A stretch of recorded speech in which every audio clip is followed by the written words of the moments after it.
چھوٹی عمر میں، کم عمری میں ہی دلی چلے گئے۔ ان کی تعلیم کا پورا زمانہ اسی جگہ گزرا، تو تعلیم و تربیت انہوں نے دلی میں ہی پائی۔ اتفاق سے یہیں کے ایک عالم اہل علم خاندان میں شادی ہوئی، تو اتفاق ہی تھا، تو وہیں دہلی میں ہی ایک اہل علم خاندان، یعنی علم رکھنے والا خاندان تھا۔ اہل علم کہتے ہیں علم والے لوگ، عالم لوگ، وہیں شادی ہوئی۔ اسی کا نتیجہ تھا کہ انہیں اردو پر اہل زبان کی سی قدرت حاصل تھی۔ یہ دہلی میں جب اہل علم خاندان میں ان کی شادی ہوئی، بہت بڑے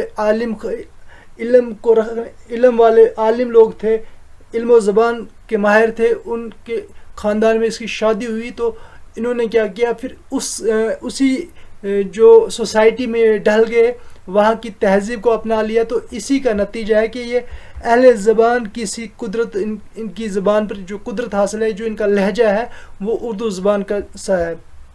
ٹھیک ہے، آگے ہم دیکھتے ہیں۔ مولوی نذیر احمد ایک صاحب علم و فضل خاندان کے چشم و چراغ تھے۔ صاحب علم و فضل یعنی علم پر مہارت رکھنے والے، صاحب علم کہتے ہیں علم والے، فضل کہتے ہیں فضیلت والے۔ تو خاندان کے چشم و چراغ بہت زیادہ عزیز، چشم و چراغ کس کو کہتے ہیں؟ بہت زیادہ عزیز، یعنی بہت زیادہ عزیز، آنکھوں کا نور جسے کہتے ہیں۔ ہم نہیں کہتے ہیں یہ میرا چشم و چراغ ہے، ٹھیک ہے، یعنی میں اس سے زیادہ محبت کرنے والا، ٹھیک ہے۔ ان کے والد مولوی سعادت علی انہیں بھی عالم اور فاضل بنانا چاہتے تھے، کیونکہ مولوی سعادت علی خود ایک عالم دین تھے، مولوی تھے، تو وہ اپنے بچے کو بھی عالم اور فاضل بنانا چاہتے تھے، ٹھیک ہے۔ وہ انہیں 9 برس کی عمر میں دلی لائے، تو 9 برس کی عمر میں انہیں دلی لے آئے، اور یہاں مسجد اورنگ آبادی کے مولوی عبدالخالق کے حوالے کر گئے۔ تو یہاں 9 سال کی عمر میں اسے لے آئے، اور یہاں مسجد ہے، مسجد اورنگ آبادی کے مولوی عبدالخالق کے حوالے کر گئے کہ وہ انہیں عربی پڑھائیں اور عالم بنا دیں۔ تو ان کا یہ یہاں لانے کا انہیں مقصد کیا تھا کہ یہ مولوی خالق انہیں کیا کریں، انہیں عربی کی تعلیم دیں اور عالم دین بنا کر بھیجیں۔ لیکن قدرت کے لکھے کو کون مٹا سکتا ہے؟ ان کی سر نوشت میں تو یہ لکھا تھا کہ وہ اردو کے پہلے ناول نگار بنیں گے۔ سر نوشت کہتے ہیں قسمت، تقدیر میں لکھنا، سر نوشت میں لکھنا یعنی تقدیر میں لکھنا، مقدر ہونا، کہ ان کو یہ عالم نہیں بننا تھا، مولوی نہیں بننا تھا، یعنی کسی مسجد کا امام نہیں بننا تھا، بلکہ ان کی تقدیر میں تو یہ لکھا تھا کہ یہ اردو کے پہلے ناول نگار ہوں گے، ٹھیک ہے، اردو کے یہ پہلے ناول نگار ہیں۔ اس صورت میں بھلا وہ کیسے مسجد کے پیش امام کیوں کر بن سکتے؟ کسی مسجد کے پیش امام کیوں کر بن سکتے؟ اس صورت میں بھلا وہ کسی مسجد کے پیش امام کیوں کر بن سکتے تھے؟ کہ انہیں تو کیا بنا تھا، ان کی سر نوشت کہتے ہیں ان کی مقدر میں، ان کی تقدیر میں تو لکھا تھا کہ وہ ناول نگار بنیں گے، پہلے اردو کے پہلے ناول نگار ہوں گے، تو یہ کس طرح ہو سکتا تھا کہ وہ کسی مسجد کے امام بنتے؟ دہلی کالج میں 9 سال تک تعلیم پانے کے بعد 1854 میں فارغ ہو کر پہلے محکمہ تعلیم میں ملازم ہوئے۔ تو دلی کالج سے انہوں نے 9 سال میں تک تعلیم حاصل کی، اس کے بعد 1854 میں فارغ ہوئے، یعنی تعلیم سے فارغ ہو کر پہلے کیا ہوا، یہ محکمہ تعلیم میں ملازم ہوئے، یعنی محکمہ تعلیم کہتے ہیں ایجوکیشنل ڈپارٹمنٹ، تو وہاں پر ملازم ہوئے۔ یہاں کی ملازمت کے دوران انہوں نے قانون کی مختلف انگریزی کتابوں کے اردو میں ترجمہ کرنے کا موقع ملا۔ تو ملازمت کے دوران انہیں اتنا موقع ملا کہ انہیں انگریزی میں جو قانون کی کتابیں مختلف کتابیں تھے ان کی انگریزی کتابوں میں لکھے ہوئے تھے قانون تھے، ان کو اردو میں ترجمہ کرنے کا موقع ملا. یہ ترجمے برجستہ تھے، یہ ترجمے برجستہ تھے، یہ ترجمے برجستہ تھے یعنی حسب موقع تھے، معقول کے مطابق تھے، بر وقت تھے، یعنی یہ صحیح تھے. ان میں سینکڑوں اصطلاحات اصل متن کی اتنی صحیح تعبیر کرتی ہیں کہ جس نے دیکھا ان کی تعریف میں رطب اللسان ہو گیا. ان میں سینکڑوں اصطلاحات اصل متن کی اتنی صحیح تعبیر تھیں، یعنی انہوں نے جو ترجمے کیے ان میں انہوں نے جو اصطلاحات کی استعمال کی، یعنی ان نے فریز اور ایڈیمز جو استعمال کیے وہ اصل متن یعنی اصل جو اس کا جیسے انگریزی کتاب تھی تو اس کا انگریزی کتاب کے جو ایڈیم اور فریزز تھے اس کے اتنے کریکٹ جو اصطلاحات استعمال کیے، اتنی صحیح تعبیر کی کہ یعنی بالکل ایز اٹ از ان نے اس کو اردو کی اصطلاحات میں استعمال کر لیا. جس نے بھی دیکھا تو ان کی تعریف میں رطب اللسان ہو گیا، یعنی ان کی تعریف میں رطب اللسان، رطب اللسان کہتے ہیں مدعا کرنا، یعنی ان کی بہت بڑی تعریف کرنا، شرین زبان میں میٹھی زبان ان کے لیے بولنے لگا، ان کے لیے واہ واہ کرنے لگا. ٹھیک ہے.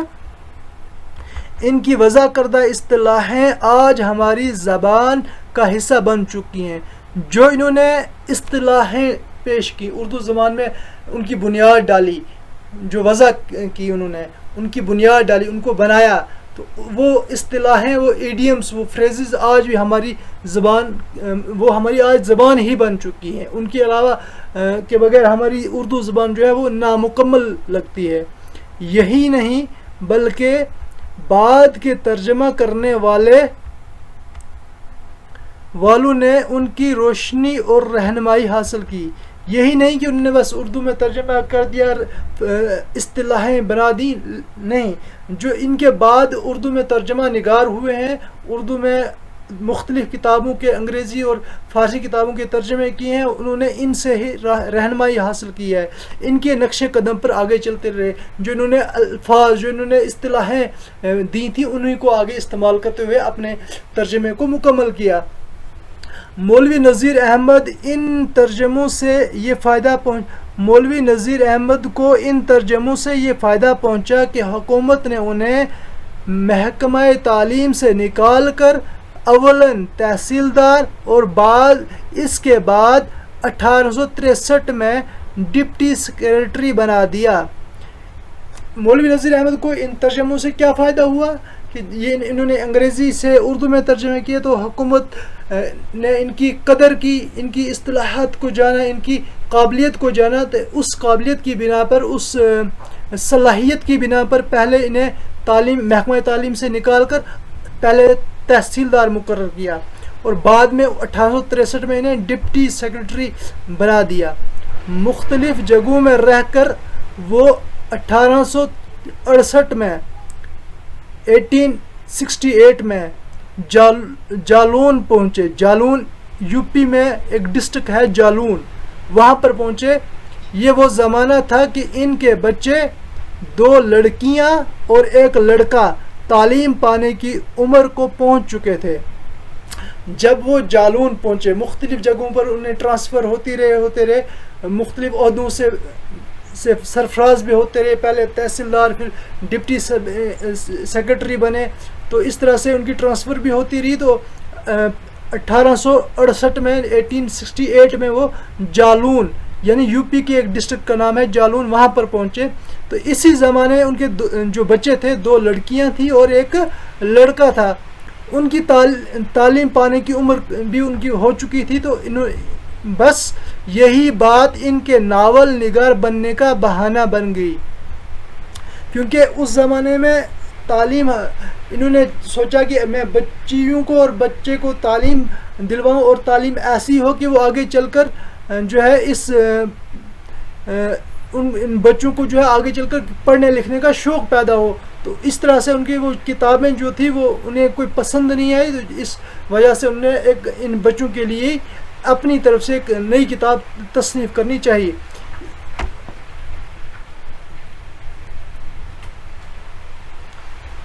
اس وقت تک مولوی نذیر احمد نے کوئی مستقل کتاب تصنیف نہیں کی تھی، یعنی کوئی مستقل کتاب، یعنی ایسی کوئی کتاب تصنیف نہیں کی تھی کہ جو مستقل ہو، یعنی تسلسل کے ساتھ لکھی ہو، ہمیشہ کے لیے کتاب لکھی ہو۔ اس سے پہلے جیسا کہ کہا گیا، انہوں نے صرف چند قانون کی کتابوں کا انگریزی سے اردو میں ترجمہ کیا تھا۔ اس سے پہلے انہوں نے کوئی مستقل کتاب یعنی پوری مکمل کتاب نہیں لکھی تھی، بلکہ کچھ قانون کی کتابوں کا انگریزی سے اردو میں ترجمہ کر دیا تھا۔ اب جو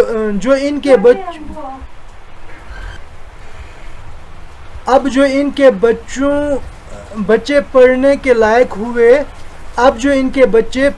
لائق ہوئے تو انہیں ان کے لیے مناسب کتابوں کی تلاش ہوئی، لیکن بے سود۔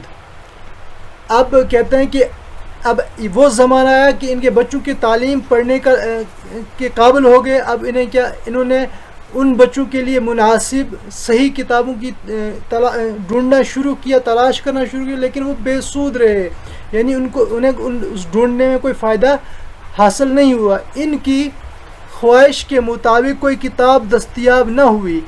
ان کی خواہش کے مطابق ان کی جو دلی تمنا تھی کہ کچھ ایسی کتاب ملے جس سے بچے تعلیم حاصل کریں، وہ انہیں کہیں سے دستیاب یعنی حاصل نہیں ہوئی۔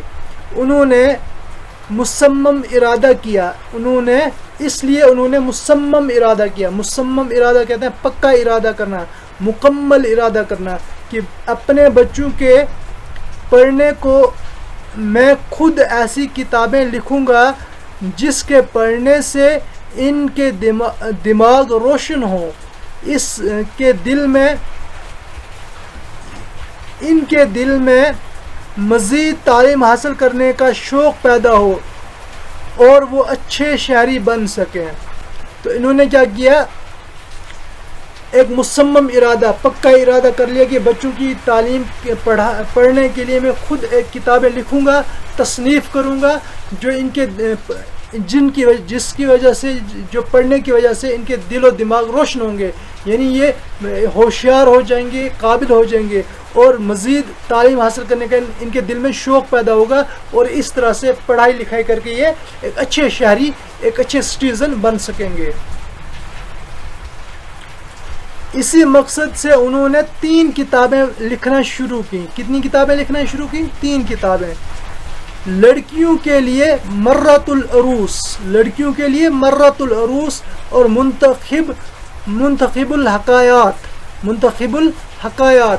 لڑکیوں کے لیے 2 کتابیں لکھی، مرۃ العروس اور منتخب الحکایات، اور لڑکے کے لیے چند پند، یہ کتاب کا نام ہے چند پند کی۔ یہ کتابیں ایک نشست میں یا کسی منظم منصوبے کے تحت عالم وجود میں نہیں آئیں۔ کہ کہتا ہے کہ یہ کتابیں کسی ایک نشست میں، ایک نشست کہتے ہیں سلسلے میں، ایک پارٹ میں، یا کسی منظم منصوبے کے تحت عالم وجود میں نہیں آئی، کہ کسی ایک ارادے کے تحت، منصوبے کے تحت جو ہے وہ پوری تیار نہیں ہوئی۔ لیکن یہ مولوی نذیر احمد کی تصنیفی صلاحیت، ذہن کی صفائی، شعور، خیالات کی پختگی، حاضر دماغی اور قدرت زبان کا کرشمہ ہے۔ کرشمہ کہتے ہیں، کرشمہ ہم کس کو کہتے ہیں؟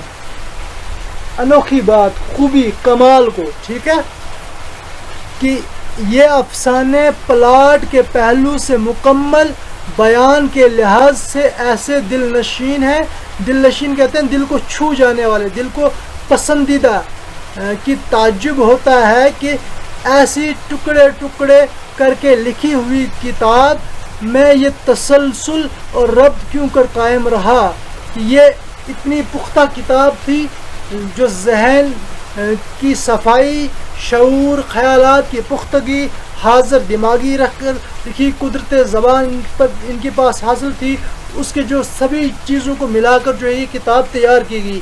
تو ان تمام صلاحیتوں، تمام جو خوبیوں کی وجہ سے یہ کتاب اتنی خوب دل نشین ہوئی کہ ایسا لگتا ہے کہ یہ ٹکڑے ٹکڑے یعنی ذرے ذرے یا چھوٹے چھوٹے پارٹس جو ہے مل کر ان میں تسلسل کیسے رہا, یہ مسلسل کیسے چلتی رہی. ٹھیک ہے, تسلسل کہتے ہیں جاری رکھنا یا سلسلہ واری کیسے رہ گئی. ربط کہتے ہیں بناوٹ, ان کی جو بناوٹ ہے اس میں کوئی جو ہے ربط میں کوئی رکاوٹ کیوں نہیں پیدا ہوئی, وہ رکاوٹ جو ہے ان کی بناوٹ یا ترتیب میں کوئی خلل پیدا کیوں نہیں ہوا. ٹھیک ہے, مولوی نذیر احمد اردو کے پہلے ناول نگار ہیں. کیا ہے مولوی نذیر احمد اردو کے پہلے ناول نگار ہیں. ان سے پہلے یہ سن ہماری زبان میں ناپید تھی, ہماری زبان میں ناپید یعنی غائب تھی, ہماری زبان میں تھی نہیں. تو ناپید کہتے ہیں نظروں سے اوجل, غائب ہونا. ٹھیک ہے, توبۃ النسوخ کے بعض خصوصیات بہت اہم ہیں. تو ان میں کردار نگاری, توبۃ النسوخ میں کیا ہے, کردار نگاری ہے, اپنے پورے کمال پر ہے. اشخاص قصہ میں سے ہر ایک فرد کا کردار بڑی چابک دستی سے بتدریج مکمل کیا گیا ہے. چابک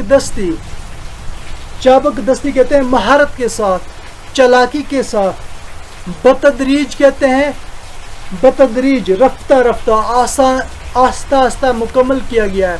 یوں تو سب کردار ہی اہم ہیں, لیکن ان میں سے 3 خاص طور پر قابل ذکر ہیں. سبھی کردار اہم ہیں لیکن ان میں سے 3 قابل ذکر ہیں. یہ کون کون سے ہیں؟ نسوح ایک کردار, کلیم دوسرا کردار, اور مرزا ظاہر دار بیگ, یہ 3 کردار بہت اہم ہیں. اسی کے ساتھ ہم آج کی ویڈیو کو یہیں پر ختم کریں گے. اس سے پہلے کہ ہم ویڈیو کو ختم کریں, یہ آپ جو ہے الفاظ میں نے دیکھ لیں. پہلو دار, جواں مرد. منتہی کہتے ہیں علم و ہنر کا میں کامل. فقیہ شرعی مسئلوں سے واقف ہونا, عالم دین کا ماہر. متکلم کلام کرنے والا, علم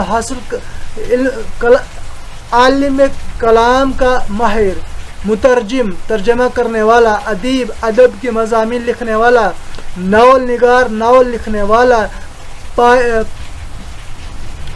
بلند پایا کہتے ہیں اونچا رتبہ رکھنے والا, اونچا مرتبہ رکھنے والا, مقام حاصل کرنے والا.